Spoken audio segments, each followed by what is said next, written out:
अस्सलामु अलैकुम वरहमतुल्लाहि वबरकातुहू।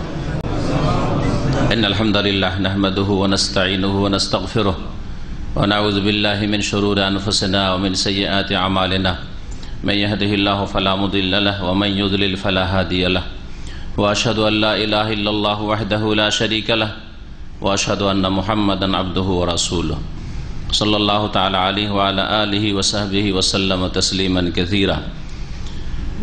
अम्मा बाद फ़क़द क़ाल अल-मुअल्लिफ़ रहिमहुल्लाहु तआला अन अब्दुल्लाह बिन मसऊद रज़ियल्लाहु तआला अन्हु क़ाल क़ाल लना रसूलुल्लाह सल्लल्लाहु अलैहि वसल्लम या माशर अश-शबाब मन इस्तताअ मिनकुमुल बाअता फ़लियतज़व्वज फ़इन्नहु अग़द्दु लिल-बसर व अहसनु लिल-फ़र्ज व मन लम यस्तति' फ़अलैहि बिस-सौम फ़इन्नहु लहु विजाउन। मुत्तफ़क़ुन अलैहि। মহান আল্লাহর সমস্ত প্রশংসা যে আল্লাহ পাক রব্বুল আলামিন মানুষকে সৃষ্টি করেছেন। এই মানুষের যে কোনো প্রয়োজন সম্পর্কে আল্লাহ পাক রব্বুল আলামিন সবচেয়ে বেশি ভালো জানেন, যার ফলে তাদের প্রয়োজনগুলি যাতে মেটানো সম্ভব হয় সেই জন্য আল্লাহ রব্বুল আলামিন মানব জাতিকে বিবাহের বিধান দান করেছেন। বিবাহের বিধান দান না করে যদি আল্লাহ পাক ছেড়ে দিতেন মানুষকে, তাহলে মানুষ আর বনি আদম মানুষ থাকতো না, পশুর চাইতে নিকৃষ্ট হয়ে যেত। আর যারা এই বিবাহের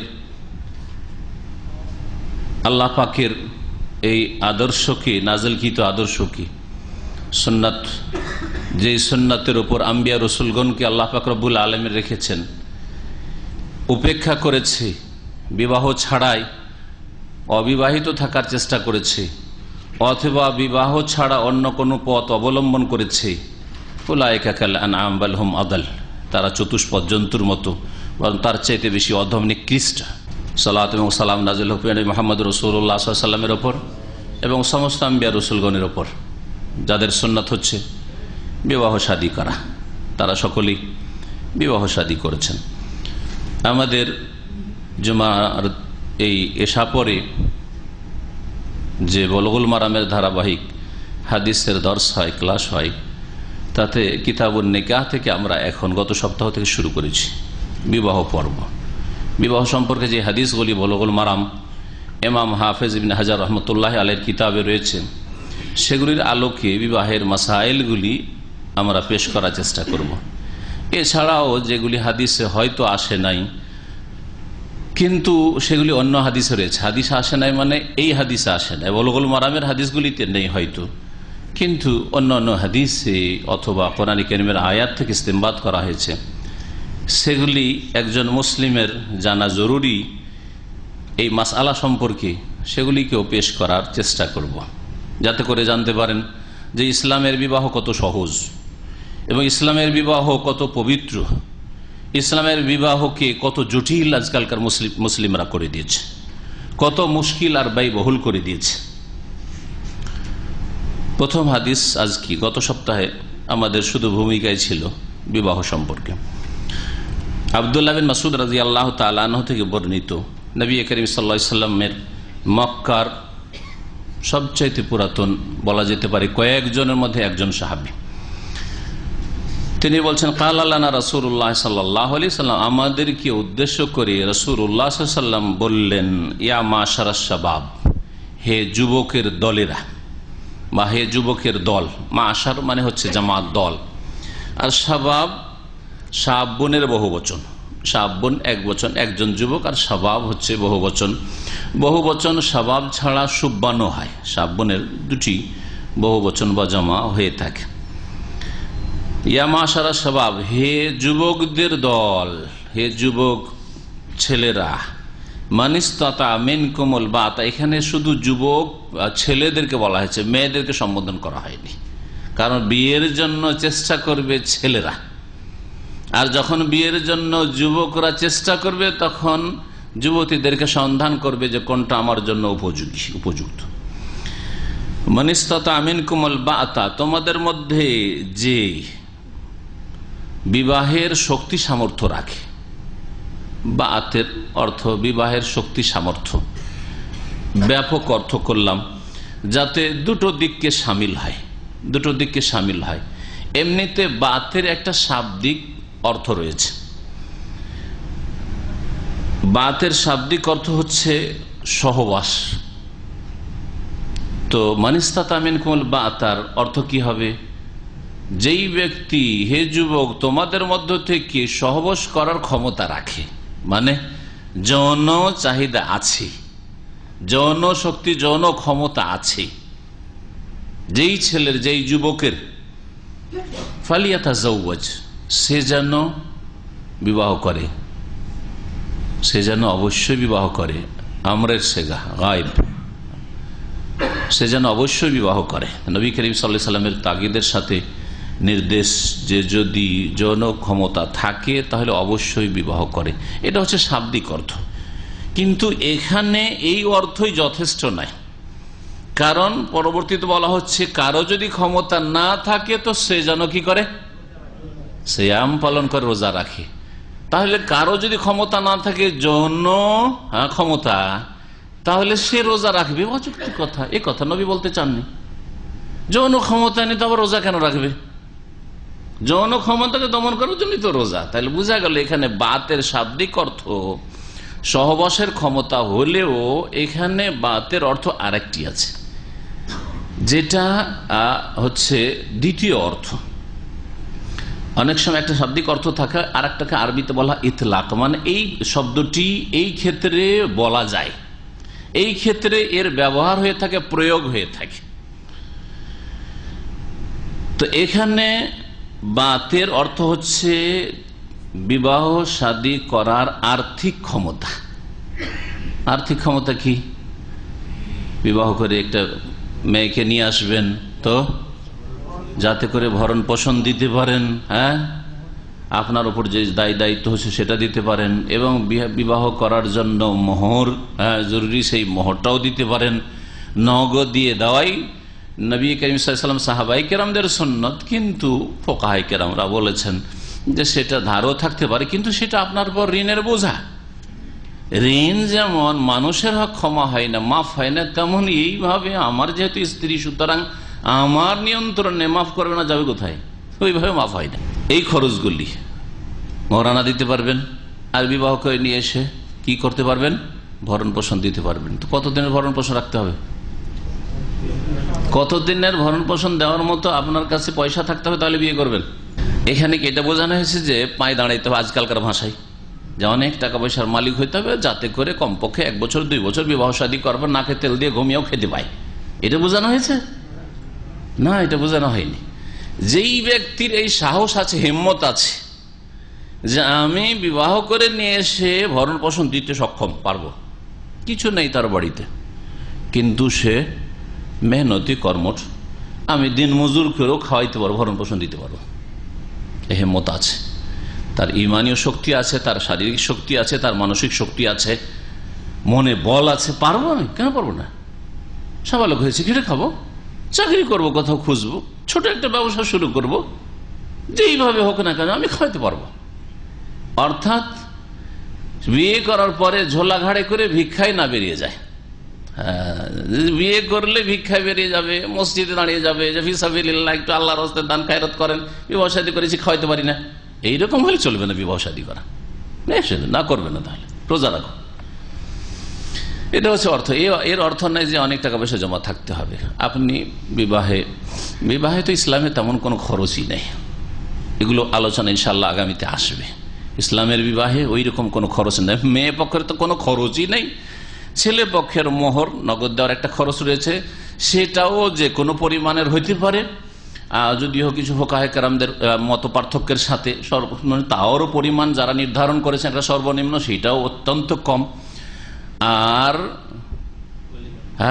ওয়ালিমার খরচ রয়েছে, ওয়ালিমাও সুন্নাতে মুআক্কাদা, এমন কিছু নাই যে ফরজ ছুটি গেল, ওয়ালিমা না খাওয়াইতে পারলে বিবাহ করবেন না, তাও নাই।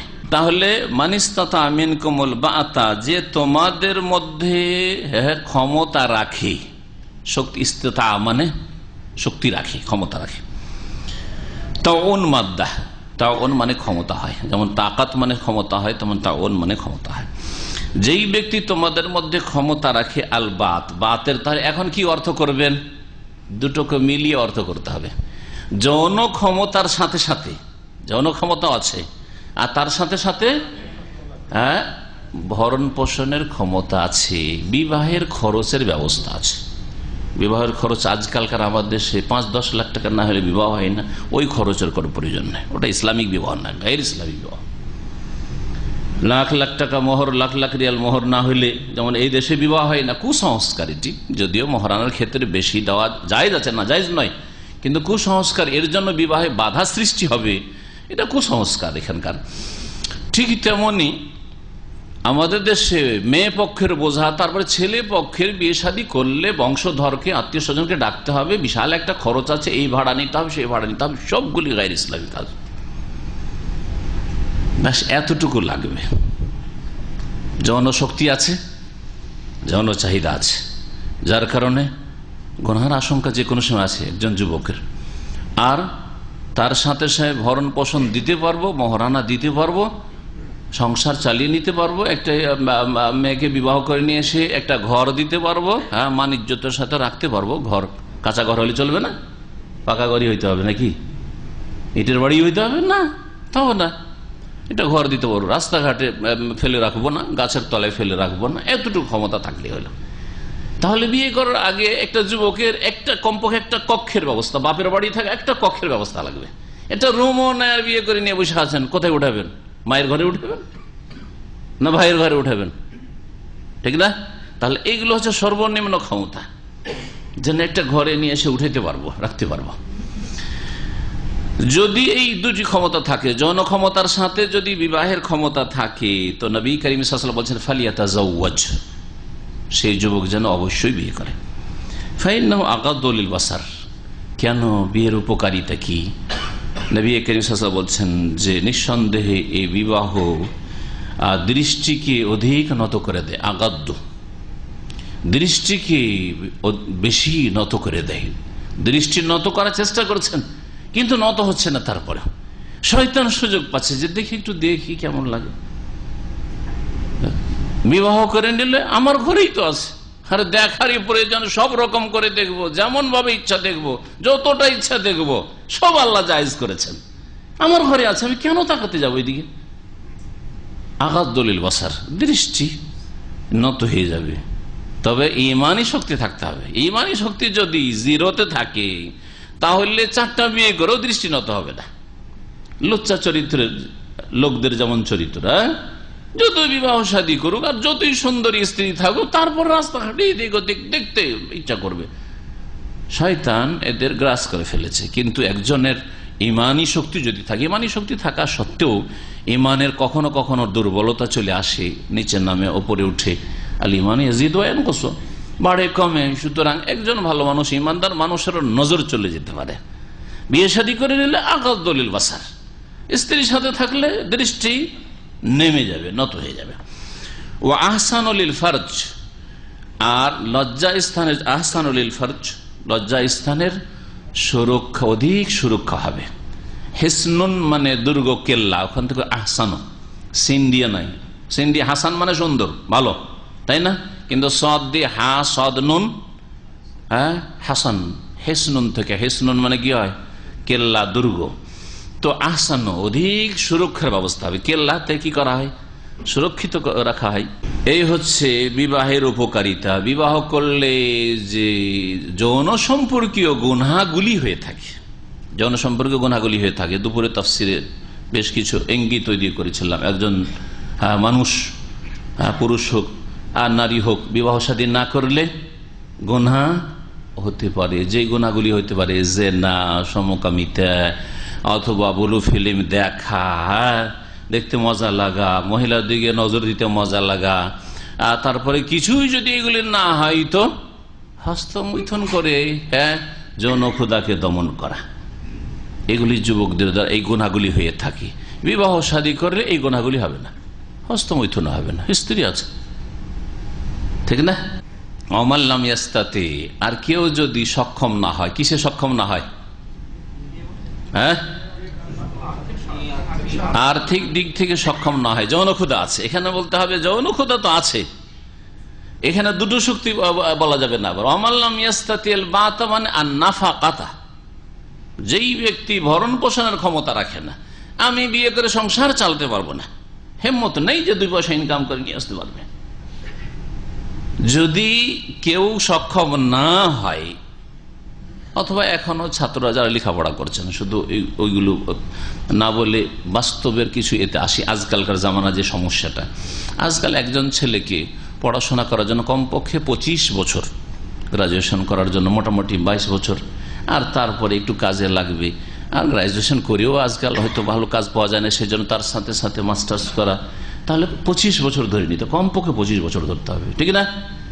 এই 25টা বছর 15 বছরে সাবালক হয়েছে, বরং তার আগে থেকে যৌন ক্ষুধা জেগে উঠেছে, তাই না? তো এই 10টা বছর, 15 থেকে 25 বছর কিভাবে কাটাবে? একটা ছেলে 15 বছর 16 বছরে যদি বিয়ে করতে চাই তো পারবে না, সামলাতে পারবে না। যদিও তার যৌন ক্ষুধার তাড়নায় বিয়ে করতে চাইছে, কিন্তু কাজে লাগিয়ে দিলে কাজ করতে পারবে না, তার মধ্যে স্থিরতা আসবে না, তার মধ্যে ওই জ্ঞান বুদ্ধিও হয়নি, যার ফলে তারপরে পড়াশোনার এইটা একটা সময়, এই সময়টা লেখাপড়া না করলে সারা জীবনটা কষ্ট করতে হবে, তাকেও কষ্ট করতে হবে, তার বিবিকেও কষ্ট করতে হবে, তার ছেলে মেয়েকেও কষ্ট করতে হবে। হচ্ছে না? হচ্ছে না? যারা লেখাপড়া করেননি আর কষ্টের কাজ করছে তারা ভালো করে বুঝতে পারছেন। যারা লেখাপড়া করেননি, কাজ বেশি কষ্টের করেন, পয়সা বেশি না পেয়ে কম পান। আর যারা লেখাপড়া করেছেন, কাজ হালকা করেন, অল্প কাজ করেন, আবার পয়সাও বেশি পান। দুনিয়ার দিক থেকে দেখলেও তো লেখাপড়ার দুনিয়ার উপকারিতা রয়েছে, দিনের উপকারিতা, আল্লাহর দিন শিখলে তো অবশ্যই আছে, তার সাথে সাথে দুনিয়াকে আল্লাহ উপেক্ষা করতে পারে, দুনিয়াও শিখতে বলেছেন, কিন্তু সেটা 2 নম্বরে। 1 নম্বরে আপনার দিন শিখতে হবে, ওয়াহি শিখতে হবে, কোরআন এবং হাদিস শিখতে হবে, আল্লাহকে জানতে হবে, আল্লাহ রসুল সাল্লাল্লাহু আলাইহি ওয়াসাল্লামকে জানতে হবে, আল্লাহর দিন দিনের আহকাম বিধি বিধান জানতে হবে। তো কেউ যদি সক্ষম না হয় বিয়ে করতে, যেমন মাদ্রাসা, স্কুল, কলেজের ছাত্ররা বিয়ে করতে পারছে না, তো কি করবে? ফালে বিশ্বম 15 বছর 16 বছরে বিয়ে করার জন্য মেতে উঠেছে, বিয়ে না করলে থাকতে পারছে না।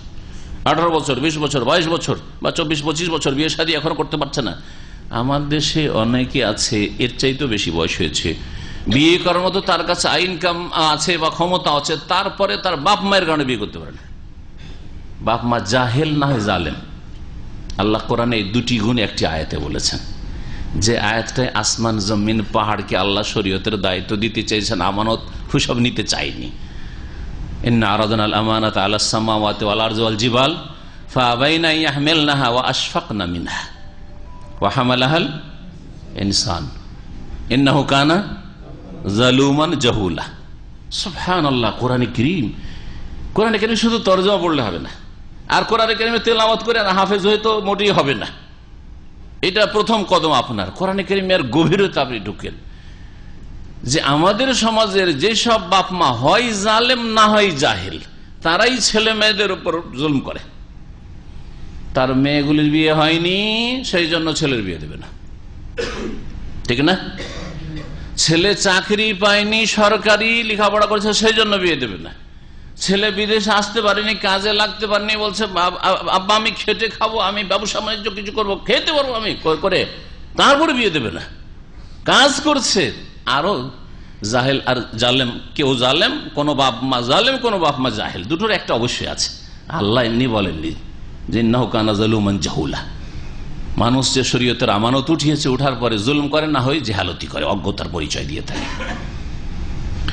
হয় দিনের মাসলা মাসাইল জানে না। ছেলে মেয়েদের চাহিদা পূরণ করতে হবে, যে আল্লাহ পাক পূরণ করতে বলেছেন, শরীয়ত মোতাবেক পুরা করতে হবে, পূরণ করতে চায় না, জাহেল।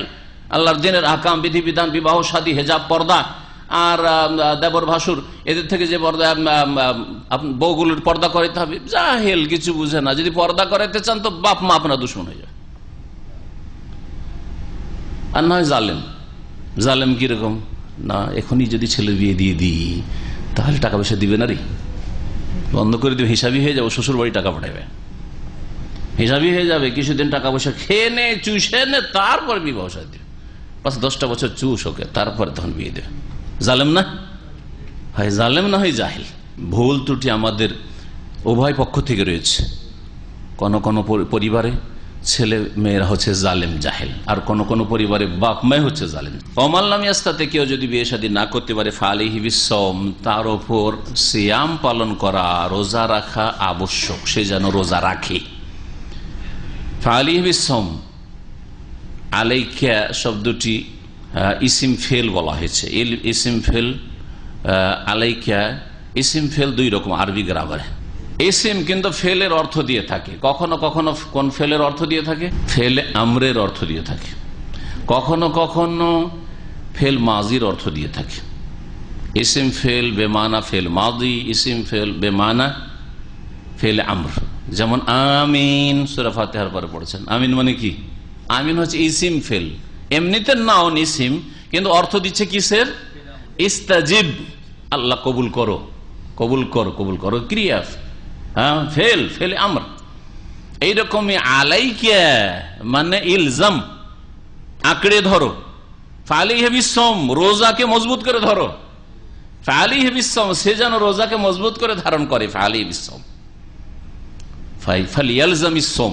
ফালিহি বিসওম মানে ফালিয়ালজামিস সোম, সে যেন রোজাকে শক্ত করে ধারণ করে। রোজা রাখবো, যখন বিয়ে শাদী করতে পারছি না, সোমবার বৃহস্পতিবার রোজা রাখবো, দুটো রোজা সপ্তাহে নবী করিম সাল্লাল্লাহু আলাইহি ওয়াসাল্লাম রেখেছেন। যখন বিয়ে শাদী করতে পারছি না, আইয়ামে বীজদের রোজা রাখবো, মাসে 3টে করে রোজা রাখবো। মাসে 3টা রোজা দিয়ে যদি হয়ে যায় ভালো কথা, যদি না হয় না রে ভাই, তারপরেও যৌন চাহিদা আমাকে কষ্ট দিচ্ছে, পেরেশান করছে, সুতরাং আমি সপ্তাহে 2টি রোজা রাখবো। তাতেও যদি না হয়, তাহলে সবচেয়ে বেশি যে রোজা রাখার অনুমতি নবী করিম সাল্লাল্লাহু আলাইহি ওয়াসাল্লাম দিয়েছেন, সেটা হচ্ছে দাউদ আলাইহিস সালামের রোজা।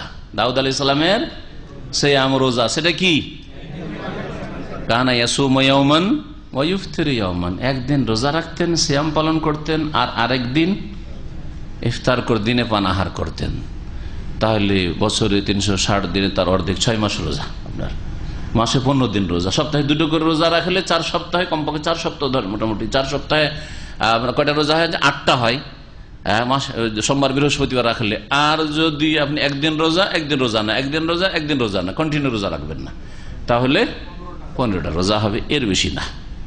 এর বেশি রোজার প্রয়োজনই হবে না। যতই যৌন চাহিদা আপনাকে পেরেশান করুক না কেন, সব ঠান্ডা হয়ে যাবে। এটা আল্লাহর আসমানি বিধান, ওহির কথা। নবী করিম সাল্লাল্লাহু আলাইহি ওয়াসাল্লাম ওহি ভিত্তিক বলেছেন, ওমা ইয়ানতিকু আনিল হাওয়া, নিজের পক্ষ থেকে বলেননি। ইন হুয়া ইল্লা ওয়াহয়ুন ইউহা। এটা যুবকদের জন্য নসিহত, যারা বিবাহ শাদী করতে পারেন নাই। এইরকমই যুবতীদের জন্য নসিহত, যারা এখনো স্বামীর ঘরে যেতে পারেননি। এইরকমই ওই সব ভাইদের জন্য নসিহত, যারা প্রবাসে আছেন, স্ত্রীর সাথে নেই। শুধু যুবকদের সাথে যারা বিয়ে করতে পারে তারা না, বিয়ে শাদী করেছেন, বিয়ে শাদী করার পরে কাছে রাখতে পারেন না, ওটাতে আরো কষ্ট আবার। হ্যাঁ, বিশেষ করে নতুন যারা বিবাহ শাদী করে এসছেন, হ্যাঁ, শুধু ওই বাড়ি যাব ছাড়া, দেশে যাব ছাড়া আর কোনো চিন্তা নেই, কোনো কাজকর্ম করা নেই। আমাদের এখানে অনেক ভাইরা এসেছে, আসার পরে 15 দিন হয়নি, আর থাকতে পারছি না, আবার 6 মাস ছুটি লাগিয়ে টান দিয়ে গেছে। জানেন, হয়তো অনেকে খবর রাখেন, ঠিক আছে, মাত্র এসছে, তাও ছুটি কাটিয়েছে 4 মাস 5 মাস, বিয়ে শাদী করে এসছে, আসার পরে বলছে মনকে, আমি বুঝাইলাম, বলছে শেখ মনকে মানাতে পারি না, যে রোজি রোজগার জন্য এসছেন, কষ্ট করতে হয়। আমরাও ছাত্র জীবনে বিয়ে শাদী করেছি, যদি আমরা লেখাপড়া না করে এরকম টান দিতাম, তাহলে কোথায় মদিনা পড়তাম আর কোথায় আপনাদের কাছে আসতাম, কোথায় থেকে যেতাম অজানা ব্যক্তি। তো কথা হচ্ছে যে কষ্ট করতে হয়, তাহলে সামনে ভবিষ্যৎ উজ্জ্বল হয়। রাস্তা কষ্টের থাকে, দুর্গম ঘাটি থাকে, দুর্গম ঘাটি পার করে গেলে তারপরে বিশাল কিছু পাওয়া যেতে পারে দিন দুনিয়ার। এই জন্য মানুষ কষ্ট করে থাকে। তো এই জন্য কিছু কষ্টের প্রয়োজন আছে। না না, মানাইতে পারি না, আমার 6 মাস ছুটি লাগিয়ে চলে গেছে, তারপরে আসবো না।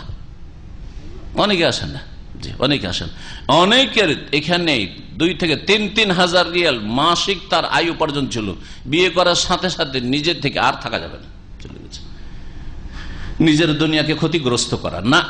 এই ক্ষেত্রে নবী করিম সাল্লাল্লাহু আলাইহি ওয়াসাল্লামের নসিহতের উপর আমল করেন। থাকেন, বিদেশে থাকেন, প্রয়োজন আছে, 1 বছরে যান, যেতে পারলে 2 বছর করিয়েন না, যারা 1 বছরে যেতে পারছেন। যারা 1 বছরে যেতে পারছেন না, 2 বছরে, ঠিক আছে 2 বছরে, কেউ যদি নিজের ব্যবসা বাণিজ্যে থাকেন অথবা কেউ আলহামদুলিল্লাহ প্রতিষ্ঠান থেকে ছুটি পাচ্ছেন 6 মাসে যেতে পারেন, আরো ভালো, 6 মাসে যেতে পারলে তো খুব ভালো। বছরে 2 বছরে যান, রোজা রাখেন। ফালাইহি বিসওম, যেই ব্যক্তি বিবাহ শাদী করতে পারছে না অথবা স্ত্রীকে সাথে রাখতে পারছে না আর তার গুনার আশঙ্কা আছে অথবা চাকরি এখান থেকে ছেড়ে চলে যাওয়ার মতো সম্ভাবনা আছে, রাত থাকতে ভালো লাগছে না, ওটি কিছু ভালো লাগছে না, থাকবো না, রোজা রাখেন। ফালাইহি বিসওম ফাইন্নাহু লাহু বিজাউন, কারণ রোজা কেন রাখবেন আপনি? আলোচনা চলছিল বিবাহ করো যুবকরা, বিবাহ করতে না পারলে রোজা রাখো। বিবাহ না করার সাথে বা করার সাথে রোজার সিয়ামের কি সম্পর্ক? নবী করিম সাল্লাল্লাহু আলাইহি ওয়াসাল্লাম এর কারণ বর্ণনা করে দিচ্ছেন, হিকমত, রহস্য বর্ণনা করে দিচ্ছেন। কারণ এই সিয়াম বা সওম, রোজা হচ্ছে লাহু, তার জন্য, ফাইন্নাহু মানে ফাইন্না সিয়াম, এই রোজা তার জন্য, ওই যুবকের জন্য ওয়াজাউন, যৌন চাহিদা দমনকারী হবে। ওজা মানে কোন জিনিসকে টুকরো টুকরো করে দেওয়া, টুকরো টুকরো করে দেওয়া। যে কোনো জিনিস, বড় পাথর আছে, পাথরকে ভেঙে ভেঙে ছোট ছোট ক্ষুদ্র ক্ষুদ্র পাথর করে দেওয়া, এটা হচ্ছে ওজা, ওজার অর্থ হয়। তো যে যৌন চাহিদা রয়েছে, যেটা বাড়তে যাচ্ছে, যেটা সীমা লঙ্ঘন করতে যাচ্ছে, টুকরো টুকরো করে চূর্ণ বিচূর্ণ করে দেবে, দমন করে দেবে, ঠান্ডা রাখবে। সহজ ভাষায় বলতে হলে এ হচ্ছে নবী করিম সাল্লাল্লাহু আলাইহি ওয়াসাল্লামের পক্ষ থেকে হিকমত বর্ণনা। মুত্তাফাকুন আলাইহি হাদিস, বুখারী মুসলিমের। এই হাদিস থেকে যেসব বিষয়গুলি জানা যায় তার একটি হচ্ছে যে কোনো মানুষের জন্য যৌন সম্পর্কীয় গুনাহ থেকে বেঁচে থাকা ফরজ। যে কোনো গুনাহ, সমস্ত গুনাহ থেকে বেঁচে থাকা ফরজ। রুজি রোজগারের ক্ষেত্রে, টাকা পয়সার ক্ষেত্রে, অর্থনীতির ক্ষেত্রেও, সামাজিক ক্ষেত্রে, মানুষের হকের ক্ষেত্রে, আল্লাহর হকের ক্ষেত্রে, ফরজ অজেব না ছেড়ে সমস্ত ক্ষেত্রেই গুনাহ থেকে বেঁচে থাকা ফরজ। কিন্তু আমাদের যে হাদিস সামনে রয়েছে, এই হাদিস প্রমাণ করে যে ইফাত মানে হচ্ছে যৌন সম্পর্কীয় গুনাহ মুক্ত জীবন। আফিফ আমাদের দেশে শুধু মহিলাদের ক্ষেত্রে সতী সাধ্যী কথাটি ব্যবহার করা হয়, পুরুষদের ক্ষেত্রে সাতক্ষণ মাপ এই শব্দই নেই। বাংলায় আছে, যেমন মহিলাদেরকে বলছেন এই মহিলা হচ্ছে সতী সাধ্যী, হ্যাঁ সতী সাধ্যী রমণী। পুরুষদের ক্ষেত্রে কোন টার্মটা আছে কোন টার্ম? যখন বাংলায় টার্ম নেই, তার মানে বোঝা যাচ্ছে বাংলার ওপর হিন্দু সভ্যতার কুপ্রভাব রয়েছে, যে মহিলাকে সতী হইতে হবে। আর এই জন্য স্বামী মরে গেলে সতীদাহে চিতায় লাফ দিয়ে গিয়ে সতীদাহে গিয়ে জ্বলে যেতে হবে, এই ছিল হিন্দুদের সভ্যতা। আর যেটাকে বড়ই চাতুরতার সাথে রাজা রহমান রায়, ভারতের এই বেশি বছর না, মনে হয় 100 বছর বা তারও বেশি হবে, ঠিক আমি আনুমানিক আর কি, 150 বছরের মধ্যেই সে বন্ধ করে দিল এই সতীদাহ। ইংরেজদের আমলের ঘটনা। কারণ দেখছিল যখনই দেখা যায় যে একটা যুবতী বিয়ে করেছে, বিয়ে করার পর হঠাৎ স্বামী মারা গেল, হিন্দু ধর্ম বাধ্য করতে যে তোকে এখন চিতাই ঝাঁপ দিয়ে তোকে জ্বলতে হবে। জীবন্ত মানুষ কি করে জ্বলবে? আরে মুর্দাকে জ্বালাচ্ছ, তাই তো নিকৃষ্ট কাজ করছো, জুলম অত্যাচার করছো। তারপরে একটা জীবিত মানুষকে কি করে জ্বালাবে? তখন ওই মেয়ে মুসলমান হয়ে যেত, মুসলিম হয়ে গেলে জানটা বাঁচবে, পালিয়ে গিয়ে মুসলিম হয়ে যেত। আর মেয়ের বংশধর পরিবার, আমাদের মেয়ে চলবে, বিয়ে দিয়েছি স্বামী মার্গ তাই বলে চলতে হবে না, আমরা মুসলমান হয়ে যাবে, দলে দলে সব মুসলমান হয়ে যেত। ভারতের অবস্থা এরকম। আর 50টা বছর থাকলে মেজরিটি মুসলিম হয়ে যেত। কিন্তু রাজা রহমান রায় এই কুসংস্কারকে উঠায়নি, ইসলামকে ঠেকাতে চেয়েছে। জি হ্যাঁ, মুসলিম যেন বেড়ে না যায় আর হিন্দু ধর্ম টিকে থাকে, হিন্দু ধর্মের হেফাজত করতে চেয়েছে, বাঁচা রক্ষা করতে চেয়েছে, যেটা অনেকে বুঝে না। গুনাহ থেকে বেঁচে থাকা ফরজ। সুতরাং আরবিতে আবার এই দুটো টার্ম আছে, আফিফাতুন সতী নারীকে বলা হয়, আর আফিফ সৎপুরুষ, চরিত্রবান পুরুষ, যার যৌন সম্পর্ক চরিত্রের পদস্খলন ঘটে নাই, না সে হস্তমিথুন করে, না সে ব্লু ফিল্ম দেখে, আর না সে রাস্তাতে এদিক ওদিক কি জন্য আসে মার্কেটে, শুধু ওই বিভিন্ন হসপিটাল থেকে নার্সগুলো আসবে, খোলামেলা একটু দেখবে, বা ওই এসে সুপার মার্কেটের সামনে দাঁড়িয়ে থাকবে, ফ্যাল ফ্যাল করে চেয়ে থাকবে, ওই বেহায়া মহিলাগুলো কাফেরদের আসছে ওগুলোকে একটু তাকাবে, বা ওদের সাথে একটু কথা বলা যায় কিনা, একটু ওদের নম্বরটা নেওয়া যায় কিনা, একটু কিছু নম্বরটা দেওয়া যায় কিনা, এইসব ধান্দা করতে আসবে। না হয় লেডিস মার্কেটে ঘোরাঘুরি করবে। তারপরে আমাদের সমাজে একজন যুবকের যদি 2-4-5টা মেয়ের সাথে ভাবসাব থাকে, প্রেম থাকে, তারপরে ওর বিয়ে ঠিকই হচ্ছে, ওকে মেয়ে বোন ঠিকই দিচ্ছে, আর ওকে চরিত্রহীন কেউ তেমন বলেন না, করেছে যৌবনকালে করেছে। কিন্তু একটা মেয়ে সম্পর্কে সামান্য যদি একটু জানতে পারি যে ওর কোনো একটা ছেলের সাথে, যুবকের সাথে একটু ভাবসাব ছিল, প্রেম ছিল, আর কি বিয়ে করা যায়? না, আমার স্ত্রী হলে সত্যি হইতে হবে, আর তোমাকে সৎ হইতে হবে না, চরিত্রহীন তুমি যখন চরিত্রহীন, তো তোমার ভাগ্যে আবার সতী কি করে জুড়বে, আফিফা কি করে জুড়বে? আল খাবিসা তরিল খাবিসি, তুমি যদি খবিস হও তাহলে তোমার জন্য খাবিসা রয়েছে, নোংরা রয়েছে। আর যদি অতয়্যিবাতুল তয়্যিবিন, আর যদি পাক পবিত্র তয়্যিবা হতো, তোমার জন্য তয়্যিবাত রয়েছে। নিজের চরিত্রের দিকে একবারও তাকিয়ে দেখেন না, আর একটু চিন্তা করেন না কত কি করছেন। আর স্ত্রী না, বাসর রাতে নিয়ে এসে একবারে রিমান্ড বসিয়ে দিতে হবে, সারা রাত শুধু ওকে স্বীকার করো, তোমার কোথাও কিছু বলবো না, কসম করছি, এই করছি সেই করছি, আউযুবিল্লাহ। এইসব হচ্ছে এক শ্রেণীর জাহেল, এরা আবার জাহেল যুবকদের কাজ। কারণ আমার কাছে ফতোগুলি আসে, তো সরাসরি আসার চাইতে বেশি টেলিফোনে সারা দুনিয়া থেকে আসে, যেখানে বাংলাভাষী আছে। সুবহানাল্লাহ। আমার স্ত্রী বলেছিল, তার সাথে আগেই কথা বলেছিলাম, বলছে আমার কত ভাবসাব ছিল না, পরে জানতে পারলাম যে এরকম ছিল। কেমন করে জানতে পারলো? ও কি সারা রাত ধরে পাইতারা করে, ও ভেবেছে তো আমার জান হয়ে গেছে, প্রাণ হয়ে গেছে, একে সব কথা বলা তো আমার জরুরি হয়ে গেছে। আর মহিলা মানুষ তো পেটে ভাত রাখতে পারে, কিন্তু কথা রাখতে পারবে না, ওকে তো বলতে হবে।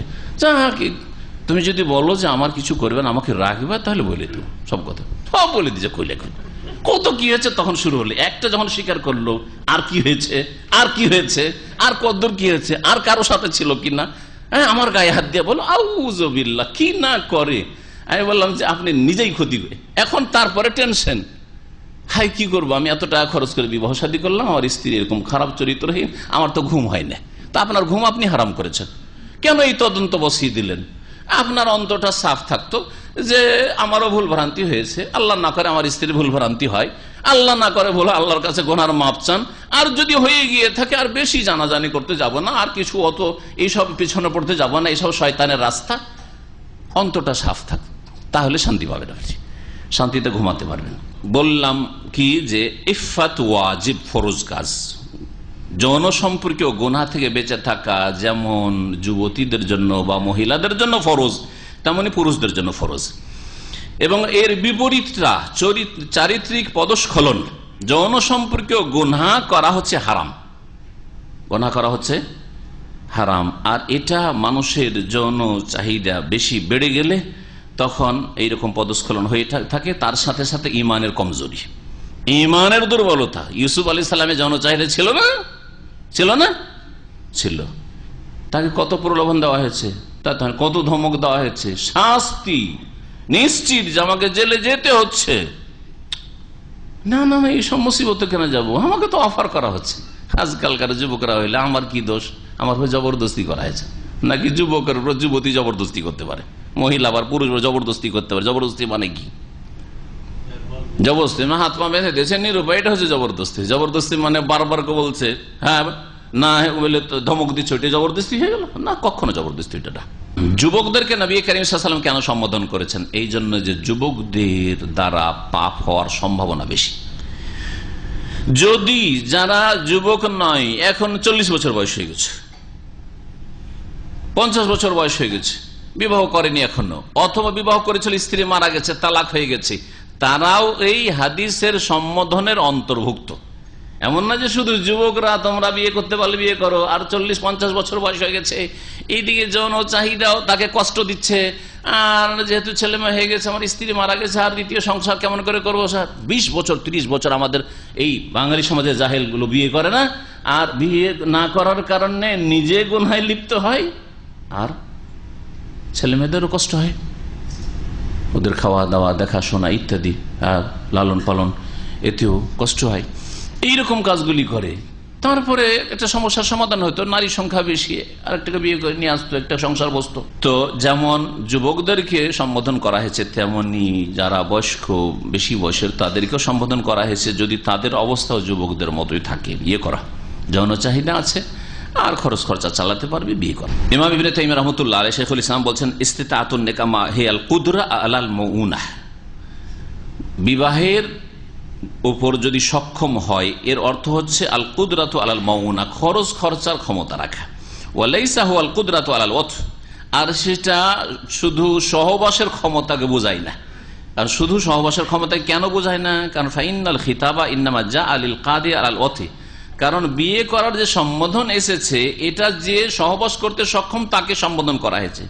কারণ হাদিসের শেষখানে, যদিও কথা আমি আমার ভাষায় বলেছি, তার কথাটি নকল করেছে, বলছেন নবী সাল্লাল্লাহু আলাইহি ওয়াসাল্লাম, আমাল্লাম ইয়াস্তাতে, কারো যদি ক্ষমতা না থাকে, মানে কোন ক্ষমতা না থাকে? বিয়ে করার আর্থিক ক্ষমতা যদি না থাকে, মোহরের এবং ভরণ পোষণের ক্ষমতা না থাকে, তাহলে সে রোজা রাখবে। যৌন চাহিদা নেই তাহলে সে রোজা রাখবে না, মোটেই রোজা রাখবে না। যৌন চাহিদা নেই, যেই গরজে রোজা রাখা সেই গরজ নেই, সুতরাং কেন সে নফল রোজা রাখবে? এই উদ্দেশ্যে নফল রোজা রাখবে না। হ্যাঁ, আর একটা উদ্দেশ্য আছে, সেটা হচ্ছে আমি কিছু ইবাদত আমার বাড়াবো, আমার নেকির ব্যালেন্স বাড়াবো, সেই জন্য সোমবার বৃহস্পতি রোজা রাখছি, সেটা উদ্দেশ্য আলাদা, নিয়ত আলাদা। কিন্তু এই জন্যই যে আমার যৌবনের কারণে, আমার যে যৌন চাহিদার কারণে কষ্ট হচ্ছে, আর বিয়ে করতে পারছি না বা স্ত্রীকে রাখতে পারছেন, এই উদ্দেশ্য রোজা রাখছে না, সেই নিয়তে সে রোজা রাখবে না, সেই ইবাদতের জন্য শুধু রোজা রাখছে। কিন্তু একজন যুবক মানুষ অথবা একজন মানুষ, যেই ব্যক্তির যৌন চাহিদা তাকে কষ্ট দিচ্ছে, আর সে তার যৌন ক্ষুধাকে কন্ট্রোলে রাখার জন্য আর তার সাথে সাথে তাআব্বুদ, আল্লাহর ইবাদত বন্দেগীর উদ্দেশ্য, দুটোই উদ্দেশ্যে রোজা রাখবে। শুধু একটি উদ্দেশ্য নয় যে দুনিয়ার উদ্দেশ্য শুধু পুরা হবে, বরং সেটাও দ্বীনি উদ্দেশ্য। এমনকি যৌন চাহিদা যে দমন থাকবে, এটা শুধু দুনিয়াবী উদ্দেশ্য না যে বিবাহ করতে হবে, দ্বীনি উদ্দেশ্য। এর মাধ্যমে আপনি গুনাহ থেকে বেঁচে থাকবেন। এই হাদিসে দৃষ্টি নত থাকবে বিবাহ শাদী করলে, আর লজ্জাস্থান সুরক্ষিত হবে বলা হয়েছে।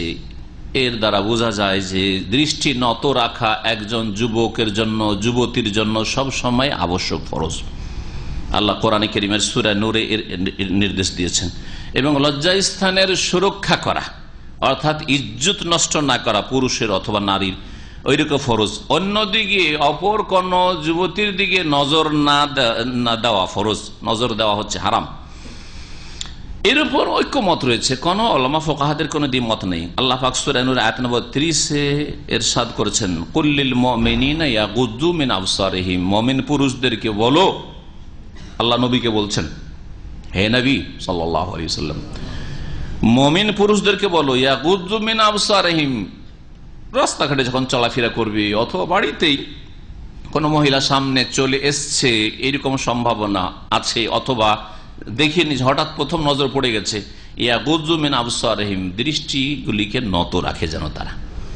পুরুষদেরকে যেমন নির্দেশ দিয়েছেন, তারপরে আয়াতে আল্লাহ বলছেন ওয়াকুল্লিল মুমিনাতি ইয়াগুদ্দুনা মিন আবসারিহিন, এইরকমই মুমিন নারীদেরকেও বলো হে নবী, কি ইয়াগুদ্দুনা মিন আবসারিহিন, তারা যেন দৃষ্টিকে নত রাখে। তার রাস্তাঘাটে চলাফেরার ক্ষেত্রে, অথবা বাড়িতে আপনার ভাবি আছে, অথবা ছোট ভাইয়ের স্ত্রী আছে, অথবা আপনার শ্বশুর বাড়ি গেছেন শালিরে আছে, এই ক্ষেত্রে মামি আছে, মামিকে আমাদের যত মামির মাহারাম নিজেকে মনে, মামি আছে, চাচি আছে, এদের মাহারাম আপনারা নন, একমাত্র খালা ফুফু, আপন খালা ফুফু, চাস্তো খালা, চাস্তো ফুফু, হ্যাঁ, এদের মাহারাম নন।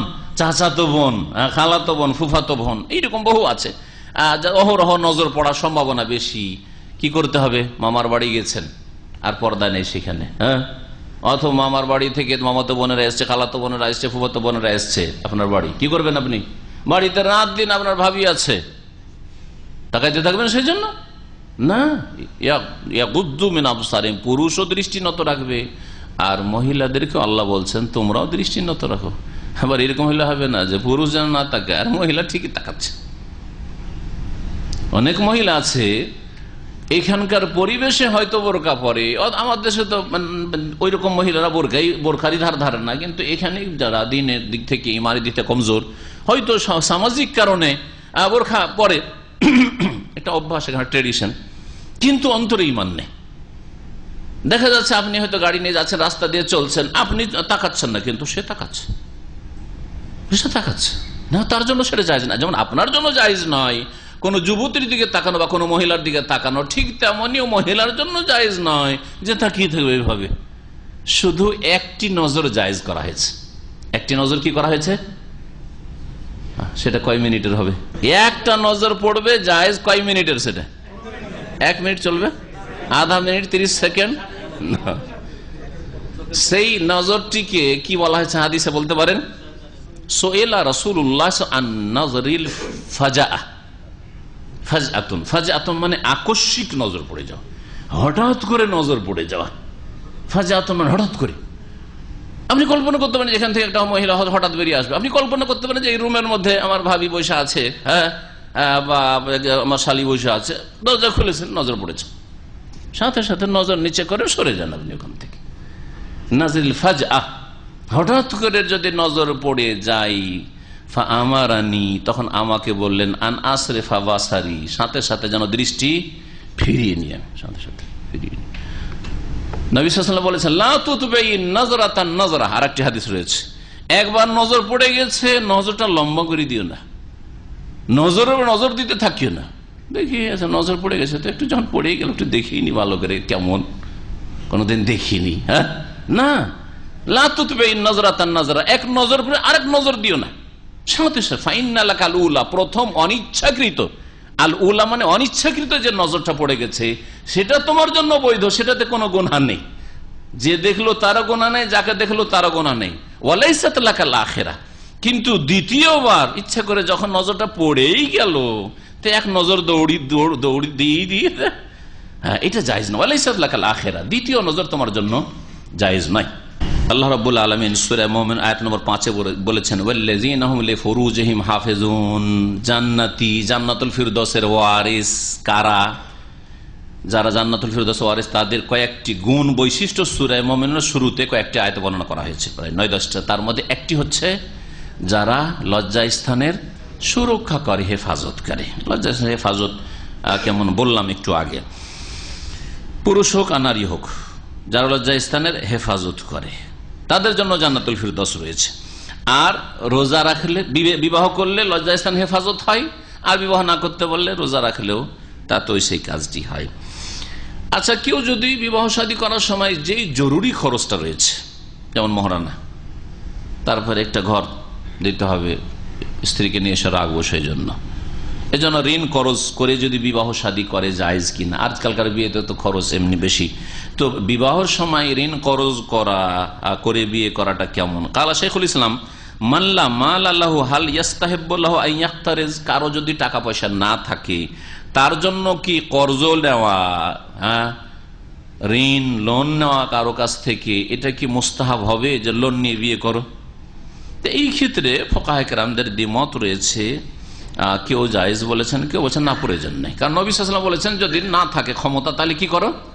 রোজা রাখো। বলেননি যে ধার নিয়ে বিয়ে করো।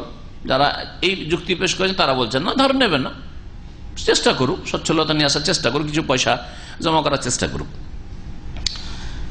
সূরা নূরের আয়াত নম্বর 33 আল্লাহ পাক ইরশাদ করেছেন ওয়ালিয়াস্তাফিফিল্লাযিনা লা ইয়াজিদুনা নিকাহান, ওই সব লোকেরা যারা বিবাহ করতে পারছে না, বিবাহ করতে সক্ষম না, আর্থিক দিক থেকে সক্ষম না, তারা যেন যৌন সম্পর্কীয় গুনাহ থেকে বেঁচে থাকে। ওয়ালিয়াস্তাফিফ, আফিফ হওয়ার চেষ্টা করে, আফিফা হওয়ার চেষ্টা করে। ওয়ালিয়াস্তাফিফিল্লাযিনা লা ইয়াজিদুনা নিকাহান, কতদিন পর্যন্ত?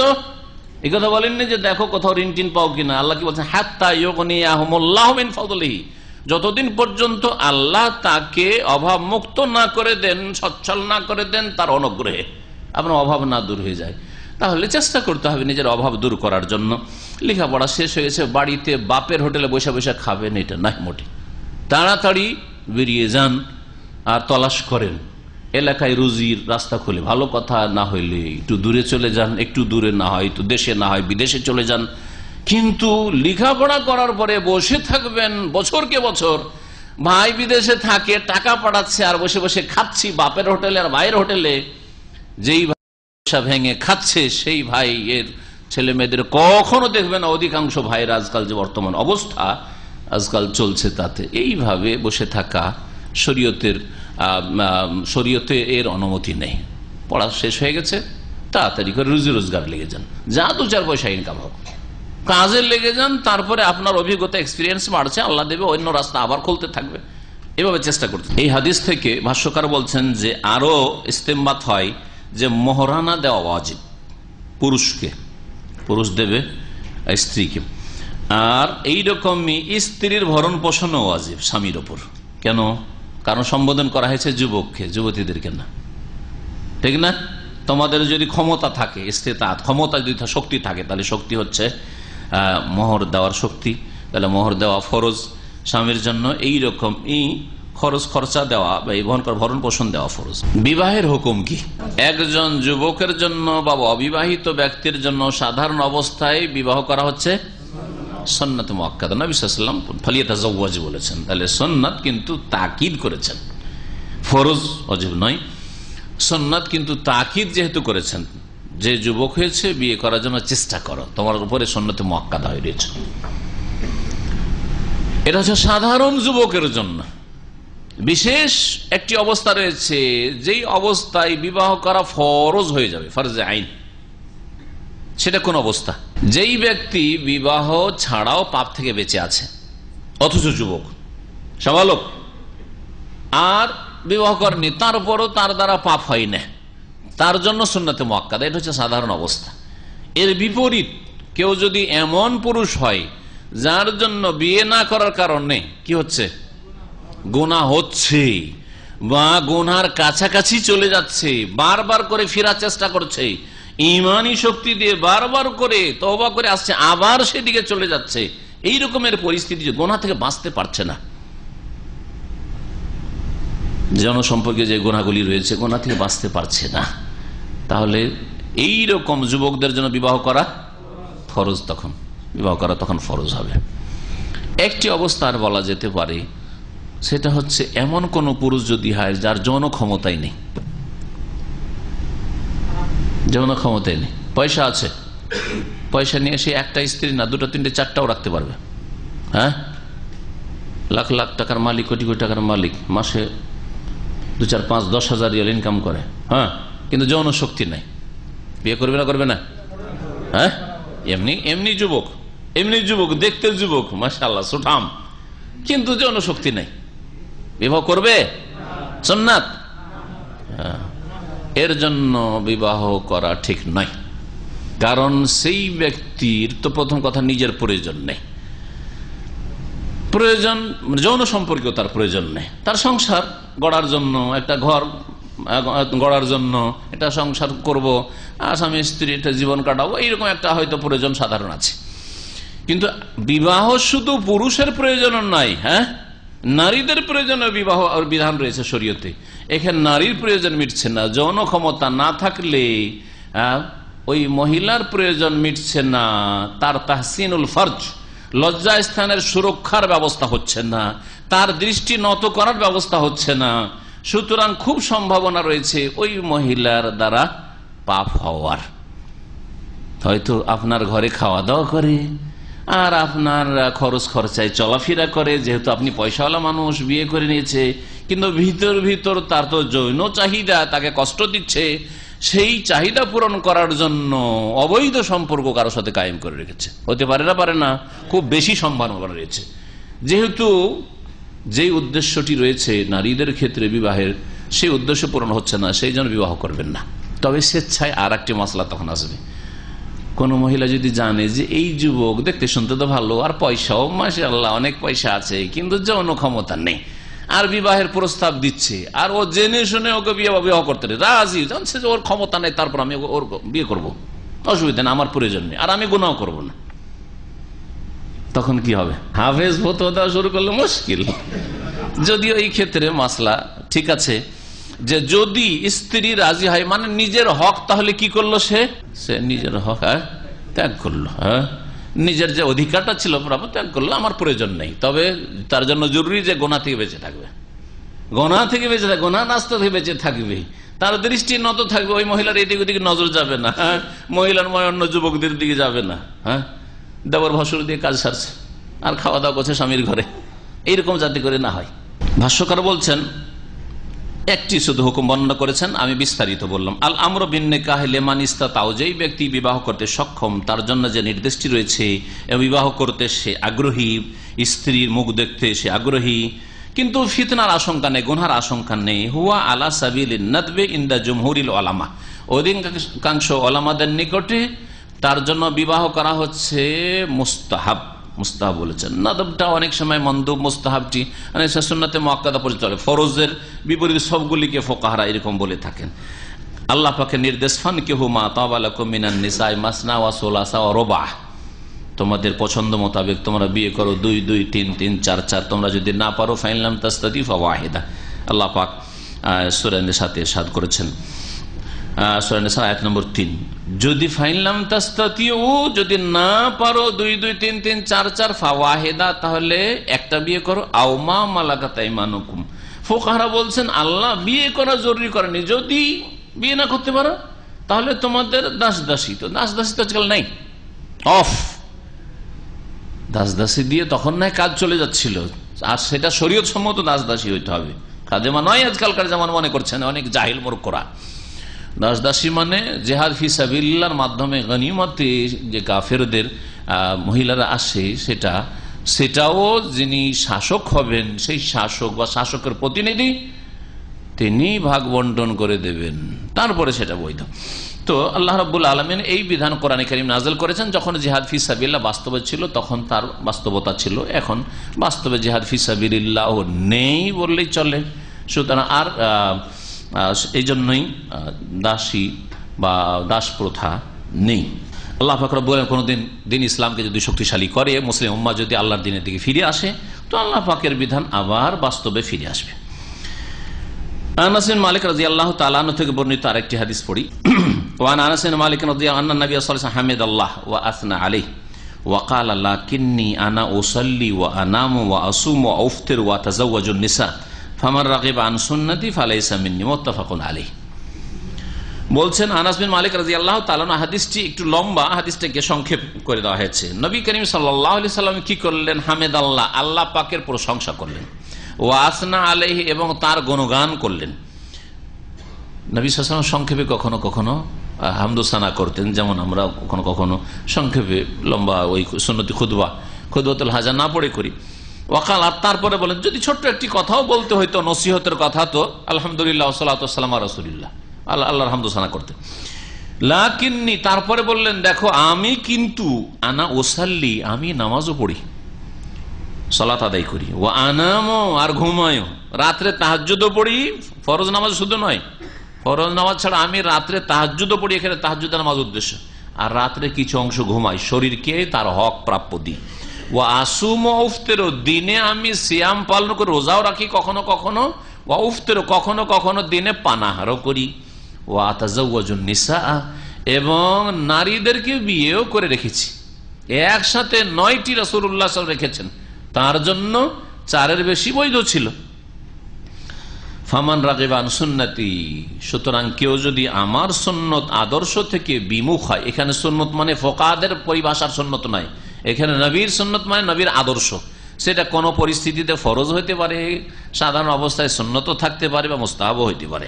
ফালাইসা মিন্নী, সে আমার অন্তর্ভুক্ত নয়, মানে আমার দলের নয়, মুসলিম নয়। তাহলে কেউ যদি বিবাহকে বিবাহ নাম বিবাহ করব না, তো বলবো তুমি মুসলিম না, অল্প পড়াশোনা করে ফতোয়া দিলে এইরকমই হবে। হাদিসে আছে ফামান রাগিবা আন সুন্নতি ফালাইসা মিন্নী, কেউ যদি আমার সুন্নত থেকে বিমুখ হয় তাহলে আমার দলের নয়, আমার দলের নয় মানে ইসলাম থেকে খারিজ করে দিলেন।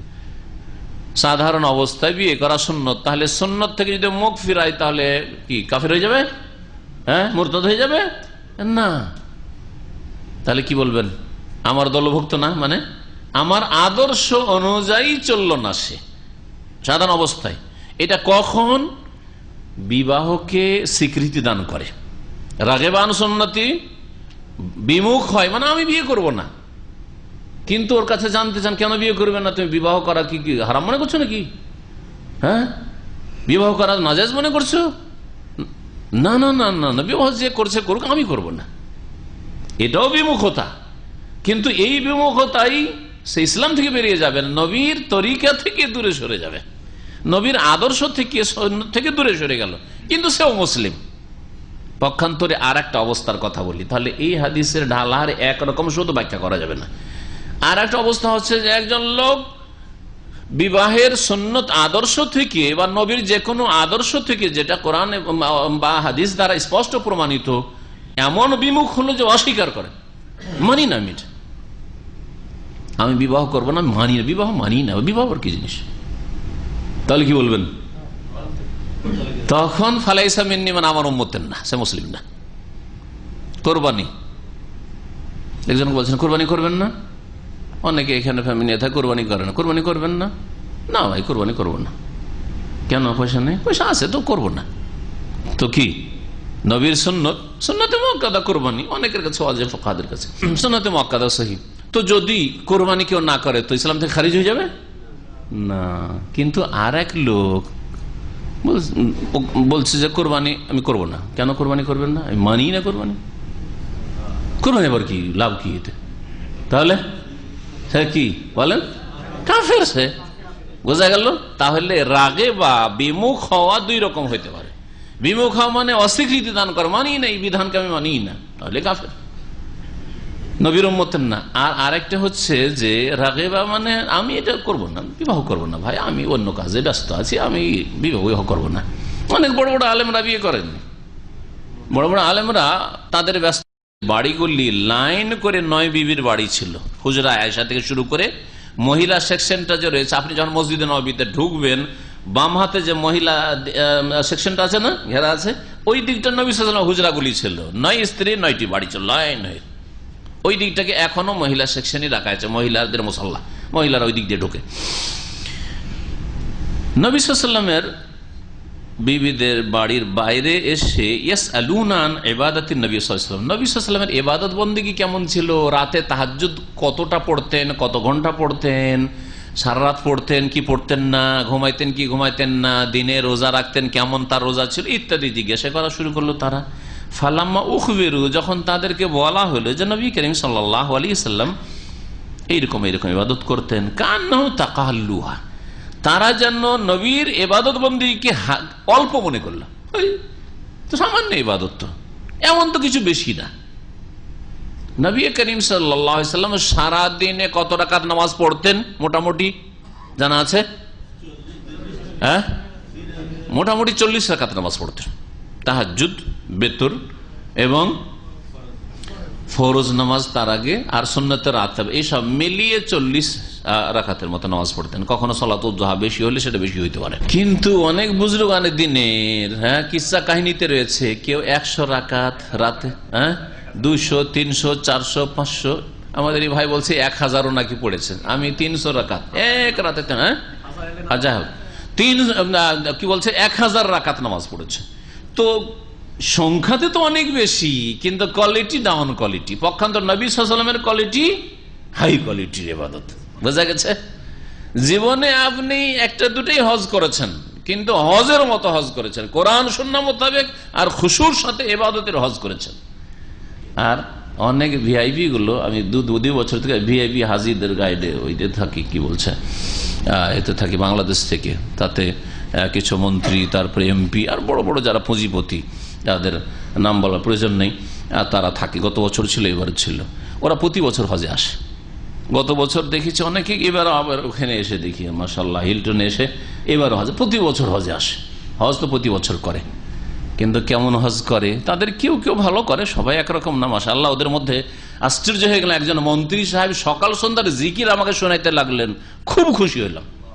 সকাল সন্ধ্যার জিকির বসে বসে আরাফার মাঠে জোহর নামাজ পড়ার পর আমাকে পাশে বসে যে শোনাইতে শুরু করলেন, তো আপনি আশ্চর্য হয়ে যাবেন, আপনারা অনেকে শোনাইতে পারবেন না। কথা হচ্ছে সবাই একরকম নয়, কিন্তু অধিকাংশ কিরকম, আরামের হজ করতে চায়, পয়সা আছে, হজে চলে এসছে, মেনাই 8 তারিখের সুন্নত তো থেকেছে, আর আরাফা থেকে এসে 10 তারিখে সকালে পাথর মেরে ওই যে মক্কা গিয়েছে, আর ফিরাফিরি নাই। মক্কায় কিছু ভাড়া করে নিয়েছে ছেলেদেরকে, যে কি করবি, পাথরটা মেরে দিবি, আর পয়সার তো অভাব নাই, একদিনের পাথর মাথায় 500 রিয়াল বা 1000 রিয়াল বের করে দিয়ে দিল, খুশিতে মারবে। আর আরো মজার কথা, পাথর মারার জন্য বদল, প্রথম কথা অক্ষম ব্যক্তি যে মারতে পারছে না তার বদল চলবে, বোঝা গেছে। 2 নম্বর কথা, যেই ব্যক্তি বদলে মারবে সেই ব্যক্তিকে হাজি হইতে হবে। আর বাইরে একজন লেবার রাস্তাঘাটে ক্লিন করেছে, পাথর মারতে চলে এসছে, কার পাথর হজও করেনি এই বছর হজ করেনি। আশ্চর্য, হাস্য করে অবস্থা। 10 তারিখের পরে যে রাতটা 11 তারিখ তা তো এলো না, 12 তারিখের রাতে 2 রাত কমপক্ষে থাকতে হবে, অধিকাংশ ওলামাদের নিকটে ওয়াজিব। আর যদি সুন্নতে মুআক্কাদাও হয়, যেমন কিছু মাযহাবে আছে, তো সেটাও রাসূলুল্লাহ সাল্লাল্লাহু আলাইহি ওয়াসাল্লাম সুন্নাত। আমি এই কথা দিয়ে অনেক ওই সব ভিআইপিদেরকে, কার সুন্নাত বলেন দেখি, যখন ওদের মধ্যে কে বলছে না শেখ এটা কি ওয়াজিব না সুন্নাত, আমি বলি সুন্নতই যদি সাপোজ মেনে নিলাম আপনার যে সুন্নাত, ধরে নেন যে সুন্নাত, কার সুন্নাত? এই কার সুন্নাত বললে এমন নক করেছি তাদের মগজে, দেমাগে হিলিয়ে দিয়েছি দেমাগকে। কথা তো ঠিকই, নবীর সুন্নত, নবীর সুন্নত ছেড়ে হিলটনে শুয়ে থাকবা, লেবুর সুন্নত ছেড়ে 5 স্টারে বসে থাকবো, জমজম টাওয়ার আর এখানে মেনে আসবো না, নবীর সুন্নত ছেড়ে বসে থাকবো না। যার ফলে আলহামদুলিল্লাহ অর্ধেককে ফিরেতে পেরেছি, অর্ধেককে তাদেরকে মেনাতে আবার ব্যাক করাতে পেরেছি না। আর অনেকে বলছে যে ঠিক আছে এত ক্লান্ত হইতে পারবো না, যাবো না, পাথর মেরে এখানে থেকে গেলাম, ঠিক আছে তওয়াফ হেফাজা পরে করো, তাও ভালো, কিন্তু রাত এখানে থাকেন, তওয়াফ হেফাজা 11 তারিখে করেন। সবচেয়ে ভালো আপনি যদি একটু মনে করেন যে 11 তারিখে ফজর নামাজটা গিয়ে হারামে পড়েন, আর গিয়ে আরামে তখন একটু হালকা থাকবেন, করেন, ফ্যামিলি যেহেতু আছে বা বাচ্চারা আছে ইত্যাদি। তো যারা এসব বুঝে তাদের কাছ থেকে যদি পরামর্শ নেয়, হজটাও তাদের সুন্দর হয়, কোয়ালিটিও সুন্দর হয়, আর তারপরে হজটা কবুল, হজে মাবরুর হয়। কিন্তু পয়সা আছে, হজ তো অনেক করেছে, কিন্তু কোয়ালিটি সব ডাউন কোয়ালিটি, মেডিয়ান চাইনা, মেডিয়ান চাইনা হজ, জি মেডিয়ান মদিনা নয়, জি মদিনা হইতে হবে, মেডিয়ান মদিনা হইতে হবে, চাইনা হইলে হবে না। নবী করিম সাল্লাল্লাহু আলাইহি ওয়াসাল্লামের ইবাদত বন্দেগী 3 জন নতুন নতুন মুসলমান সবাই ছিল, খুব কম মনে করলো যে অল্পই তো, তবে আমরা তো গুনাহগার, আমাদের আরো বেশি করতে হবে। ফাকালু, তারা বললো ওয়াইনা নাহনু মিনান নবী সাল্লাল্লাহু আলাইহি ওয়াসাল্লাম, আমরা কোথায় আর নবী কোথায়? নবী ইবাদত করুক আর না করুক তার সব পার, কিন্তু আমাদের চলবে? আইনা নাহনু মিনান নবী সাল্লাল্লাহু আলাইহি ওয়াসাল্লাম কাদ গাফারাল্লাহু লাহু মা তাকাদ্দামা মিন যামবি ওয়া মা তাআখার, তার আগের পরের ভুল ভ্রান্তি আল্লাহ ক্ষমা মার্জনার ঘোষণাই করে দিয়েছেন। ওনার ইবাদত থাকা নাই থাকে তাতে এমন কি হলো? উনি তাহাজ্জুদ পড়লেই কি না পড়লে কি, সারা রাত যদি ঘুমানো অসুবিধা, কিন্তু আমাদের সারা রাত ইবাদত করতে হবে, সারা জীবন ধরে রোজা রাখতে হবে, বিবাহ শাদী করলেই বাধা, এই নারী জাতি ইবাদত বন্দেগীতে বাধা, বিয়েই করবো না। এই সব যখন করলো, নবী সাল্লাল্লাহু আলাইহি ওয়াসাল্লাম সেই সময় পৌঁছে গেছেন। কালা আহাদুহুম, তাদের একজন বলল আম্মা আনা, আমি ফাউসাল্লিল লাইলা আবাদা, সারা রাত ধরে সারা জীবন নামাজ পড়বো, ওয়ালা আনামু আবাদার, কখনো ঘুমাবো না। ওয়া কালাল আখার, দ্বিতীয় ব্যক্তি বলল আনা আসুমুদ দাহরা ওয়ালা উফতিরু আবাদা, আমি সারা জীবন ধরে রোজা রাখবো, প্রতিদিন রোজা রাখবো, কখনো দিনে পানাহার করবো না, ইফতার করবো না। ইফতার মানে পানাহার করা, রোজা ভঙ্গ করা। ওয়াকাল আখার, আর তৃতীয় ব্যক্তি বলল আনা আতাজিলুন নিসা ফালা আতাজাওয়াজু আবাদা, আমি আমার ঘরে গিয়ে এখনই স্ত্রীগুলিকে সবগুলিকে বাপের বাড়ি বিদায় করে দেব, আর তাদের থেকে আলাদা হয়ে যাব, জীবনে আর বিয়ে শাদী করবো না। আতাজিলুন নিসা বলে তার মানে ওরা অলরেডি বিবাহিত ছিল, বলছে আর রাখবো না এগুলোকে, সবগুলিকে বাপের বাড়ি বিদায়, যা আর রাখবো না, তোরাই হচ্ছে ঝামেলা, তোদের জন্য ইবাদত বন্দেগীতে বাধা, এইরকম ধারণা তাদের, জীবনে বিয়ে করবো না। ফাজা রাসূলুল্লাহ সাল্লাল্লাহু আলাইহি ওয়াসাল্লাম, সেই সময় রাসূলুল্লাহ বাইরে ছিলেন, পৌঁছে গেছেন। ফাকালা, এসে একটু শুনতে পেয়েছেন কি বলছে যেন এরা, আনতুমুল্লাযিনা কুলতুম কাযা ওয়া কাযা, তোমরা এই কথাগুলি বললে?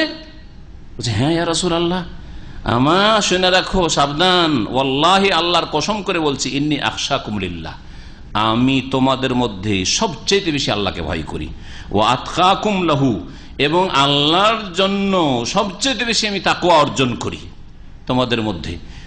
লাকিন্নি, তারপরেও আসুমু ওয়া উফতিরু, রোজাও রাখি মাঝে মাঝে, আর দিনে পানাহারও করি, ওসাল্লি ওয়া আনাম, আর রাতে কি করি, ওই যে হাদিসটা শেষ দিকটা এখানে আছে, কি করি আমি, ওসাল্লি ওয়া আনাম, আমি নামাজও পড়ি, রাতে তাহাজ্জুদও পড়ি, তাহাজ্জুদও ছাড়তেন না।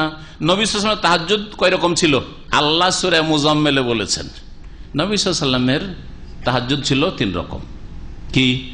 কুমিল লাইলা ইল্লা কালিলা, ইয়া আইয়ুহাল মুজাম্মিল কুমিল লাইলা ইল্লা কালিলা, নিসফাহু আও ইনকুস মিনহু কালিলা আও জিদ আলাইহি, এই 3 রকম।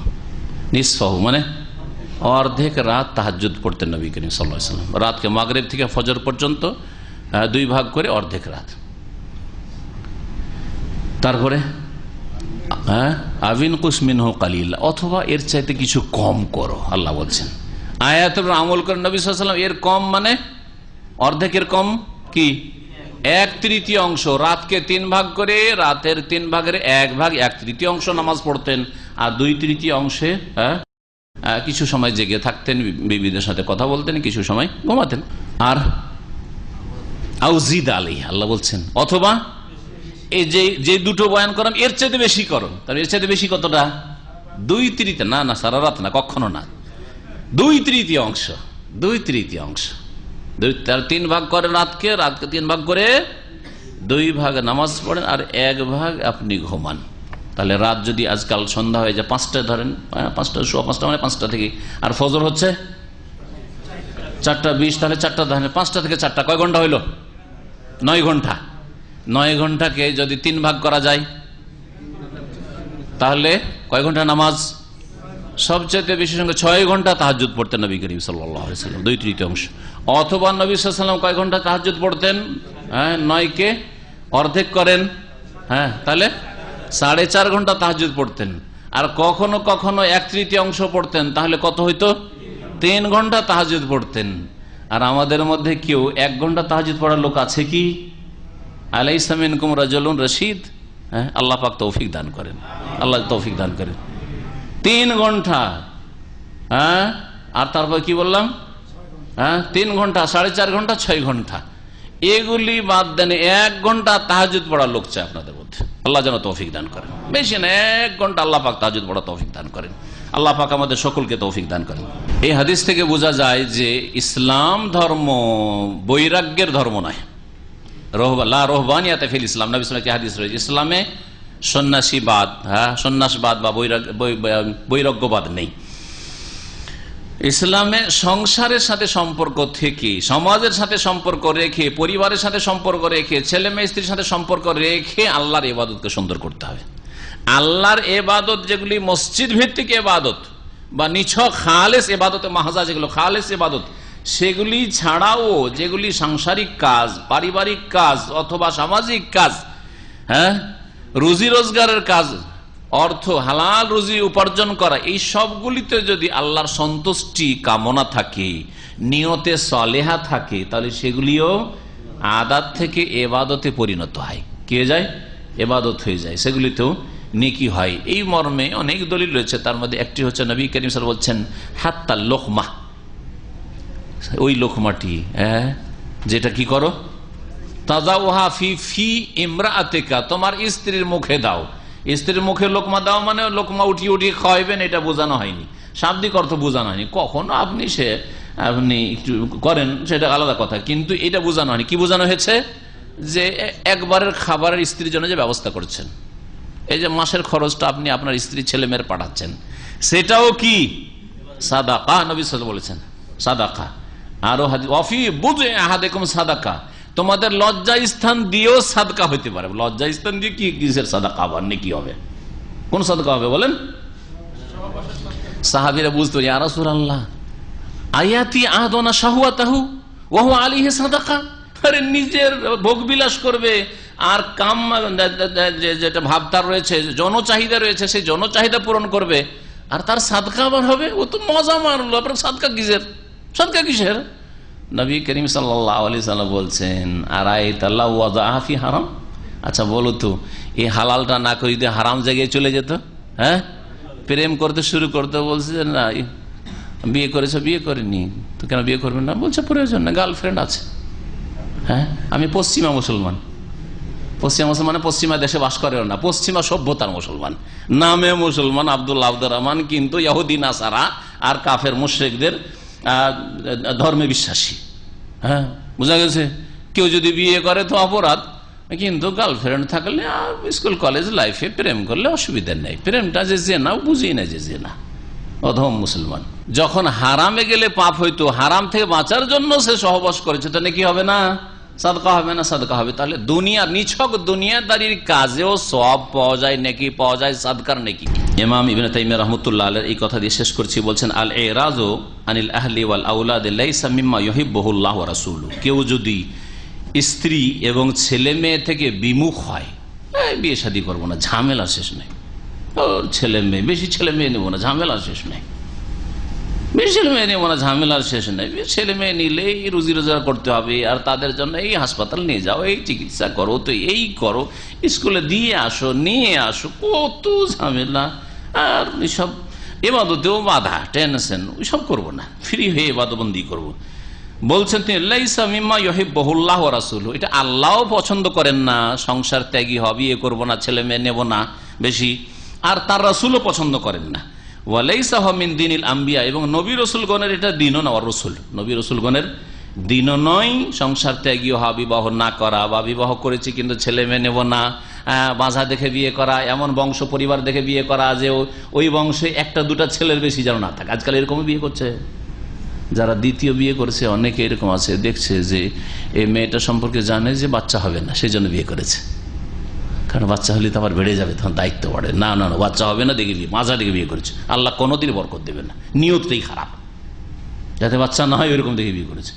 অথবা বিয়ে করেছে বেশি, যেহেতু বাচ্চা নেব না, দেখ রে এই পরিবারে, আর এই পরিবারে তার 6-7টা মেয়ে, আবার 4-5টা ছেলে, না না না না না না না, এত ছেলে মেয়ে হয় এই পরিবারে বিয়ে করা যাবে না, ছোট পরিবার দেখে বিয়ে করতে হবে, যাদের 2-1 করে ছেলে মেয়ে আছে, হ্যাঁ শ্বশুরের 1 ছেলে 1 মেয়ে, হ্যাঁ এই পরিবারে বিয়ে দিতে হবে, জমি জায়গা ধন সম্পদ অনেক কিছু পেয়ে যাব।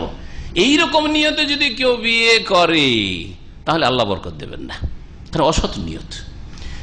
তো স্ত্রী এবং ছেলে মেয়ে এবং তাদের দায়িত্ব থেকে বিমুখতা আল্লাহর দিন নয়, আল্লাহ পছন্দ করেন, রসুলও পছন্দ করেন না, আম্বিয়া রসুলগণের দিন নয়।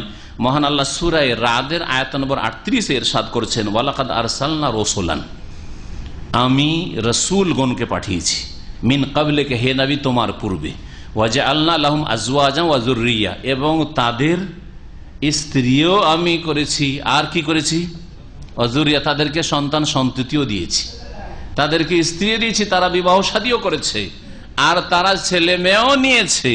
সুতরাং বিবাহ শাদী করতে হবে আর ছেলে মেয়েও নিতে হবে। আল্লাহ পাক রব্বুল আলামিনের বড় নিয়ামত, ধন সম্পদ চাইতে বড় নিয়ামত হচ্ছে ছেলে মেয়ের নিয়ামত। আল্লাহ পাক রব্বুল আলামিন যেন এই বিষয়টি বুঝার তৌফিক দান করেন।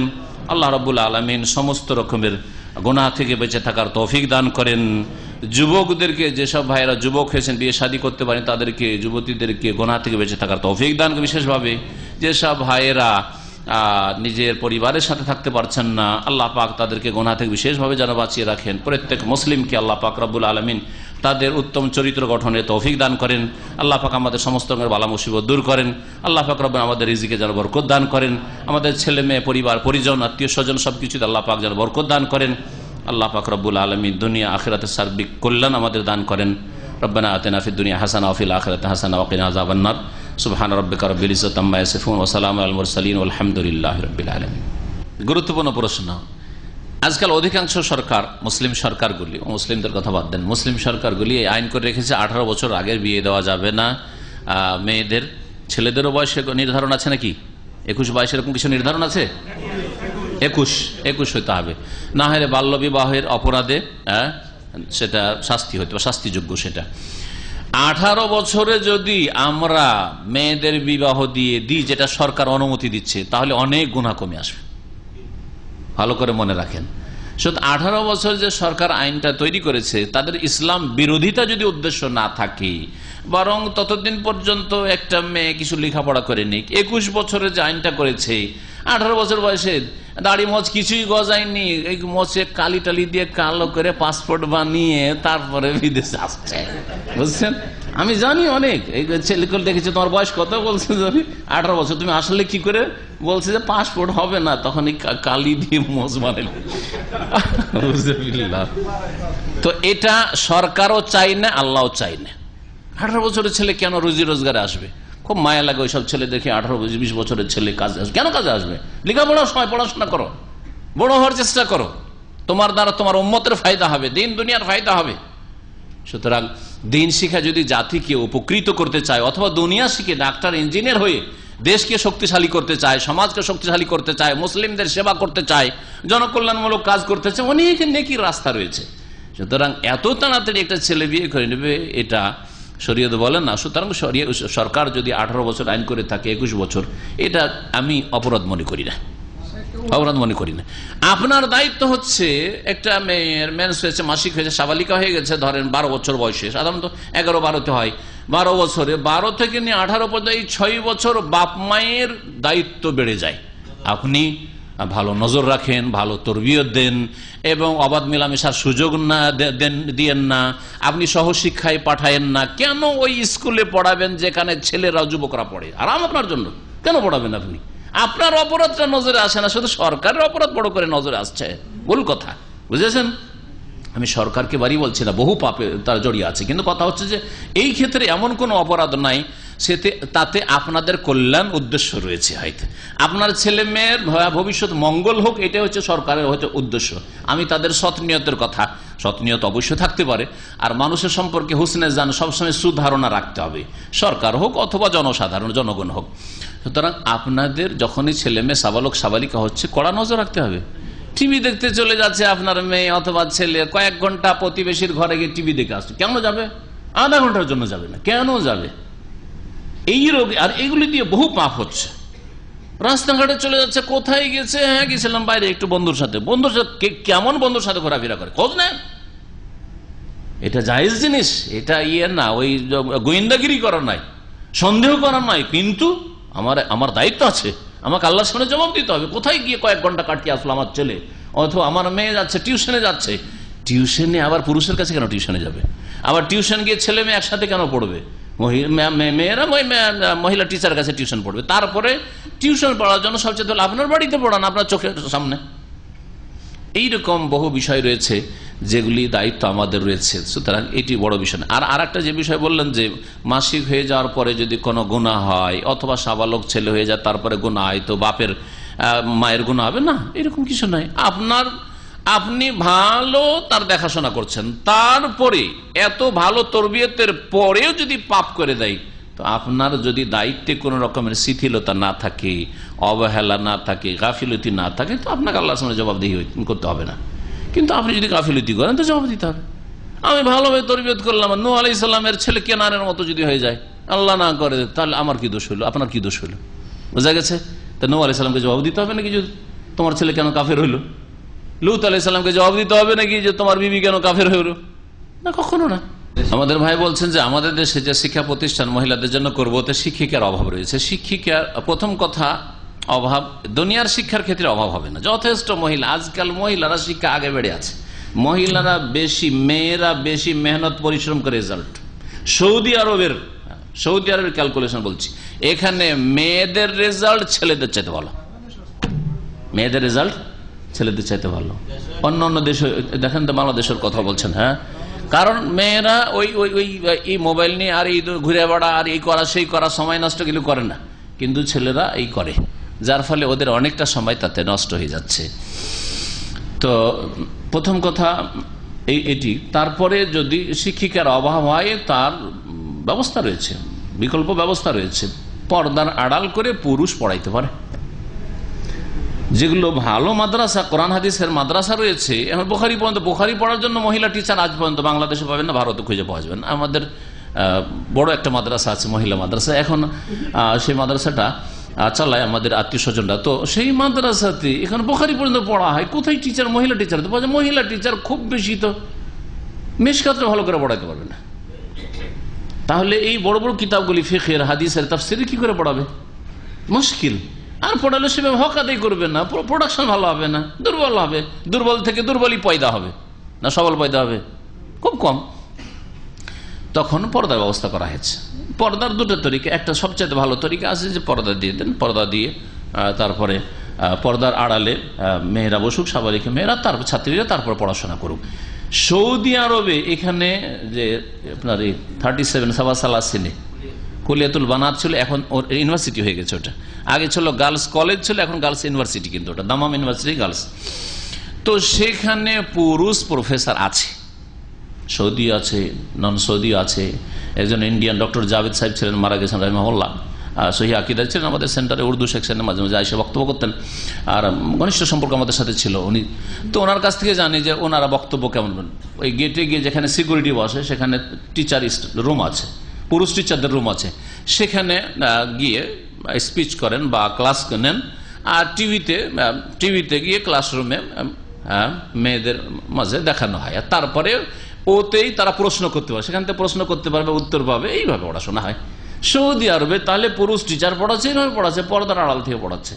ওয়াইজা সাআলতুমুহুন্না মাতাআন ফাসআলুহুন্না মিন ওয়ারাই হিজাব। সূরা আহজাব আল্লাহ পাক বলছেন, মহিলাদের কাছ থেকে কোনো কিছু নেওয়া দেওয়ার যদি প্রয়োজন হয়, শিক্ষা দেওয়া নেওয়ার প্রয়োজন হয়, হতে পারে যে মহিলা ভালো, তার কাছে এমন বিদ্যা আছে যে বিদ্যার পুরুষদের প্রয়োজন রয়েছে, তো মহিলা টিচারে পড়াবে, পুরুষদেরকে পড়াতে পারে, কিন্তু ফাসআলুহুন্না মিন ওয়ারাই হিজাব, পর্দার আড়াল থেকে, পর্দার আড়াল থেকে ছাত্রীদেরকে শিক্ষকে পড়াবে, পুরুষ টিচারে পড়াবে, তাহলে মিন ওয়ারাই হিজাব, পর্দার আড়াল থেকে পড়ে। কোরআনে সমাধান রয়েছে।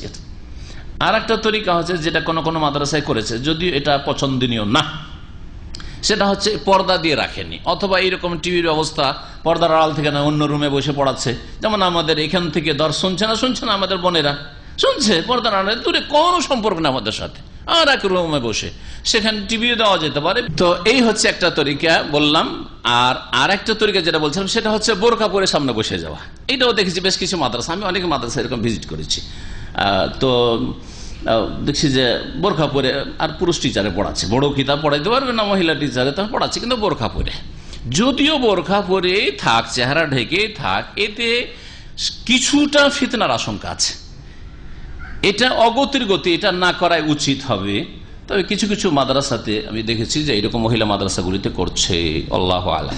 জি, আমাদের ভাই জিজ্ঞেস করছেন যে আমাদের দেশে বিয়ে শাদীর সময় অনেক ডিমান্ড থাকে মেয়ের পক্ষ থেকে যে অলংকার দিতে হবে, এখানে ওর চাইতে বেশি ডিমান্ড থাকে, 1 লাখ রিয়াল মোহর দিতে হবে, ঘর বাড়ি সাজিয়ে দিতে হবে, হ্যাঁ ফার্নিচার এইরকম হইতে হবে, আর ইত্যাদি ইত্যাদি, কেমন গাড়ি আছে ওই ছেলের কাছে, গাড়ি আছে কি না ইত্যাদি, অনেক কিছু আছে এদের। তো কথা হচ্ছে যে চাওয়ার অধিকার আছে। আর বিবাহ শাদীটা হচ্ছে আপনার ব্যবসা বাণিজ্যের আকদের মতো, কথা সত্য বলেছি, আকদে নিকাহ হচ্ছে আকদে বাইয়ের মতো। আপনার কাছে একটা মোবাইল আছে, ভালো দামি মোবাইল, খুব পছন্দ হইলো, আপনার কাছে খুব পছন্দ, কত টাকা নেবেন? তারপর যে সে 2000 রিয়াল নেব, আমার কাছে 1000 রিয়াল আছে দেওয়ার মতো। আমি বললাম পোষাইল না, মাসালা নেব না। আমি কথা বলছে কত টাকা দিতে পারবেন? 1000 টাকা দিতে পারবো, দিলে দেন, না হয় না দেন, ঠিক আছে, আপনার পোষিয়ে গেল, আপনি 1000 দিয়ে দিলেন। ঠিক বিয়ে শাদী ওই রকম, বিয়ে শাদীর প্রস্তাব দেবেন, আর তারপরে তারা কি চাইবে, এতটা গয়না চাই, আর এত টাকা মোহর চাই, এই চাই সেই চাই, আপনি বলবেন যে আমি এতটা দিতে পারবো, যদি পোষাই তো দেন, আর না হলে গেলাম। জি হ্যাঁ, অবশ্যই অবশ্যই প্রথমে চুক্তি করতে হবে। আল মুসলিমুন আলা শুরুতে, সহিহ বুখারীতে একটি হাদিস রয়েছে, মুসলিম নিজের শর্তের উপর অটল থাকবে, মেয়ে পক্ষ থেকে হোক অথবা ছেলে পক্ষ থেকে। আল মুসলিমুন আলা শুরুত, যেই শর্তের ওপর আপনি ওয়াদা করে দেবেন পুরা করতে হবে। 5 লাখ টাকা যখন মোহরানা লিখতে গেল, কাবিন যেটাকে বলছেন, আর তাতে সই করে দিলেন, আপনি শর্তের উপর রাজি হয়েছেন, দিতে হবে, আপনাকে দিতে হবে। কিন্তু আপনি আগেই বলেন যে আমার পোষায় না, আমি দিতে পারবো না। আপনার যদি পোষাই তো বিয়ে দেন, আমি 1 লাখ টাকা দেবো, 50,000 দেবো, আর নগদ দেবো, বা যেভাবে দেবো। যদি হয়তো দেন, আমি 1 ভরি বা 2 ভরি দিতে পারবো, যদি পারেন তো বিয়ে দেন আপনার মেয়েরা, না হলে না দেন। যদি বলে যে দেবো না, অন্য জায়গায় খুঁজেন। যেন অন্য দোকানে আমরা কত দোকান খুঁজে বেড়াচ্ছি একটা সামানের জন্য, ওইরকম আরো মেলা দোকান আছে। এগুলো সবগুলি হারাম, এটা উল্টা, কোরআনের বিরোধিতা করা। আল্লাহ বলছেন ওয়ান তাবতাগু বিআমওয়ালিকুম, তোমরা স্ত্রী তলাশ করো তোমাদের ধন সম্পদের মালের বিনিময়ে। আর যৌতুক কোরআনের বিরোধিতা, আল্লাহ দ্রোহিতা, যে তোমাদের মেয়েও নিব, বোন নেব, আর তার সাথে ধন সম্পদও নেব। এই জন্য যারা যৌতুক খায়, যৌতুক নেই, যেই বাপমা অথবা যেই ছেলে যুবক, তাদের সংসারে বরকত হয় না, না ছেলে মেয়েতে বরকত হবে এই হারাম খেয়ে, আর না তাদের রুজিতে বরকত হবে, আল্লাহর মার থাকে তাদের উপর। এই হারামগুলি উঠাবার চেষ্টা করেন। যৌতুক হিন্দুদের থেকে এসছে, পণ প্রথা, বোঝা গেছে? সুতরাং এটাকে ছাড়েন, মুসলিম সমাজে নিয়ে আসেন না একেবারে। এমন বংশের সাথে আত্মীয়তা করবেন না। আমরা বেশ কিছু পরিবার জানি, কারণ ওই সব পরিবারে আমাদের আত্মীয়তা, ওই সব অন্যগুলোতে না। যেই পরিবারে যদি বলে যে যদি সামান্য একটু প্রকাশ করে ভাইয়া দিও যে কিছু লোভ আছে আমাদের, তাহলে মেয়েই দেখাবে না, বিয়ে দেওয়া তো দূরের কথা, কোনো কথাই চলবে এই বিষয়ে, আর কোনো কথাই নেই, শেষ, এখানে শেষ। জি হ্যাঁ, এইরকম পরিবার খুঁজছেন, আছে, বাংলাদেশে আছে, আপনার খোঁজ করতে হবে, ইজতিহাদ করতে, মেহনত করতে হবে, তলাশ করতে হবে। আপনাকে ওই মন মেজাজের হইতে হবে। ছেলের বিয়ে দিবে তখন নেবেন, আর মেয়ের বেলা দিবেন না, এটা চলবে না। আগে ছেলের বেলা প্রমাণ করে দেন যে ছেলের বিয়ে দিচ্ছি, কিছু নিইনি, সুতরাং মেয়ের বিয়ে দেবো, এমনি দেবো। হ্যাঁ, মেয়ের বিয়ে তো কিছু দেবো না। আর ছেলের বেলা তো বড় বড় ধনীর ঘরে যাতে করে বেশি টাকা পয়সা আসে আর ফার্নিচার আসে, আর মেয়ের বেলা আবার অন্যরকম। এটা চলবে না, একই নজরে দেখতে হবে, একই রকম অবস্থা হইতে হবে। আমাদের ভাই বলছেন যে বাংলাদেশের আইনে আছে যে কোনো ব্যক্তি যদি আগের স্ত্রীর পরে দ্বিতীয় বিয়ে করতে চায় তাহলে প্রথম স্ত্রীর কাছে কি নিতে হবে? অনুমতি নিতে হবে। গত সপ্তাহে এই বিষয়টা বলেছি, বলেনি? ছিলেন আপনি? গত সপ্তাহে বলেছে কি যে এটা আইন পাকিস্তানে আমলে তৈরি হয়েছিল আইয়ুব খার যুগে, আর সেটা পাকিস্তান থেকে 71 বাংলাদেশ হলেও সে আইনটা আইয়ুব খার ইসলাম বিরোধী আইনটা থেকে গেছে যে দ্বিতীয় বিয়ে করার জন্য প্রথম স্ত্রীর কাছে অনুমতি নেওয়া আবশ্যক, ফরজ। এটা শরীয়ত বিরোধী আইন, যেটা শরীয়ত মোতাবেক যখন দেশ পরিচালিত হবে তখন সেটা এখান থেকে ক্যান্সেল করতে হবে। এটা ইসলাম বিরোধী কথা। তবে কেউ যদি অনুমতি নিয়ে নিতে পারে, রাজি করে নিতে পারে স্ত্রীকে, তাহলে এটা ভালো, ওটা আলাদা কথা। কারণ ও মানসিক দিক থেকে প্রস্তুত হয়ে আছে আর একজন তার সঙ্গী গ্রহণ করার জন্য, যে আমি তো বলেছি যে ঠিক আছে অসুবিধা নেই, আমি যখন অনুমতি দিয়েছি অসুবিধা কি। ছেলেমেয়েরা যদি কোনো সময় বাড়াবাড়ি করে, না তোদের কি আছে, আমি রাজি, তাতে তোদের কি, ঠিক না? কিন্তু এদিকে ছেলেরাও বিরোধিতা করছে, মেয়েরাও বিরোধিতা করছে, আর স্ত্রীও আপনার রাজি নেই, তাহলে চরম শত্রুতার মুখোমুখি হবেন, আর চরম বিরোধিতার আর কলহ বিবাদের মুখোমুখি হবেন। যার ফলে এটা হচ্ছে পার্থিব দিক থেকে ভালো, শরীয়তের দিক থেকে কোনো প্রয়োজন নেই, কোনো প্রয়োজন নেই।